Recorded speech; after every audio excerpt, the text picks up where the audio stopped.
Halo para pecinta iman Katolik, kembali lagi bersama kami di ruang katekese digital untuk membagikan pengetahuan iman Katolik.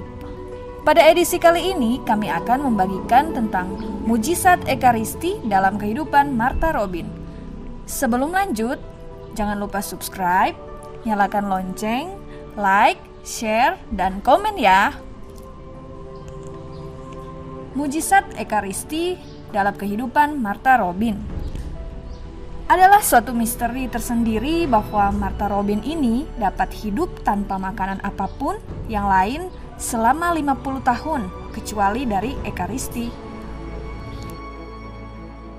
Martha lahir tanggal 13 Maret 1902 di Prancis, di desa kecil Drôme di lembah Rhône. Pada usia 16 tahun, pada tahun 1918, ia jatuh sakit yang membuatnya koma selama 20 bulan.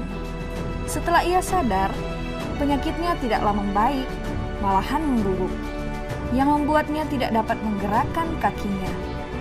Pada tanggal 2 Januari 1929, sampai wafatnya pada tanggal 6 Februari 1981, ia lumpuh, tidak dapat menggerakkan kaki, lengan, bahu, dan tenggorokannya, sehingga ia tidak dapat menelan, tidak dapat makan dan minum.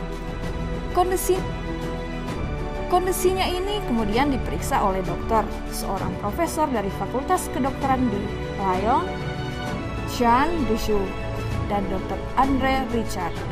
Adalah suatu misteri tersendiri bahwa Martha Robin ini dapat hidup tanpa makanan apapun yang lain selama 50 tahun, kecuali dari Ekaristi.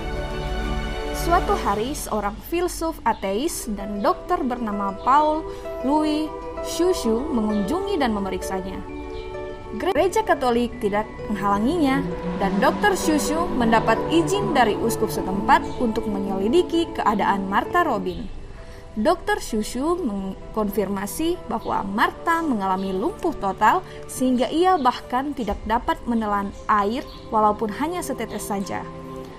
Namun hal yang ajaib sebagaimana apa yang dituliskan oleh Dr. Chaussure terjadi setiap kali Martha menerima komuni kudus.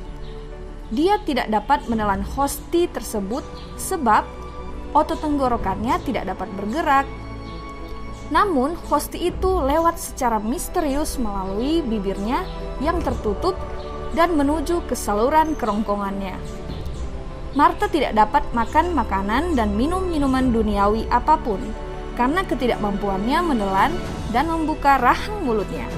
Namun ia dapat menerima Ekaristi dan tidak dapat hidup tanpa Ekaristi. Ia menerima komuni sekali seminggu pada hari Selasa dan pada hari Rabu di saat menjelang wafatnya, yang didahului dengan sakramen pengakuan dosa. Setelah itu, ia mengucapkan doa penyerahan dirinya kepada Tuhan Yesus. Doa itu disusunnya sendiri di tahun 1925. Setelah menerima komuni, Martha mengucapkan syukur dan sukacita dalam keheningan dan tenggelam dalam keadaan ekstasi. Dan wajahnya bersinar dengan keindahan yang tak terukur. Para ilmuwan dalam komunitas sains mengungkapkan keheranan mereka bahwa sejak masa kelumpuhan totalnya, sejak tahun 1929 sampai wafatnya tahun 1981, selama lebih dari 50 tahun, Martha tidak makan dan minum dan tidak tidur juga, namun organ dalam tubuhnya masih dapat berfungsi. Ekaristi merupakan satu-satunya makanan yang menguatkan bagi Martha. Dengan mujizat ini, Yesus ingin menunjukkan kekuatan Ekaristi yang luar biasa jika diterima dengan iman yang dalam dan teguh. Keadaan yang dialami oleh menggenapi apa yang dikatakan oleh Yesus dalam Injil Yohanes. Aku berkata kepadamu, sesungguhnya jikalau kamu tidak makan daging anak manusia dan minum darahnya, kamu tidak mempunyai hidup di dalam dirimu. Barang siapa makan dagingku dan minum darahku, ia mempunyai hidup yang kekal, dan aku akan membangkitkan dia pada akhir zaman. Martha Robin juga menerima karunia stigmata, yaitu kelima luka Yesus pada tahun 1930. Sejak tahun 1931, secara teratur ia menerima karunia untuk turut merasakan penderitaan Kristus setiap hari Jumat dan mengalami sukacita kebangkitan Kristus pada hari Minggu pagi. Demikianlah ia mempersembahkan hidupnya untuk mendoakan ribuan orang yang mengunjunginya.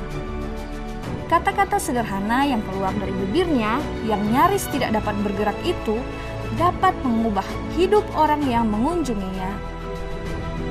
Martha membawa banyak orang kepada Kristus melalui doa-doanya dan teladan hidupnya bahwa tidak ada suatu penyakit, kesesakan, atau kuasa apapun yang dapat memisahkan kita dari kasih Kristus. Nah, itulah kisah mujizat Ekaristi yang dialami oleh Martha Robin. Semoga menambah wawasan kita tentang iman Katolik dan terutama makin meneguhkan iman kekatolikan kita. Sampai jumpa di edisi Ruang Katekesi Digital berikutnya ya.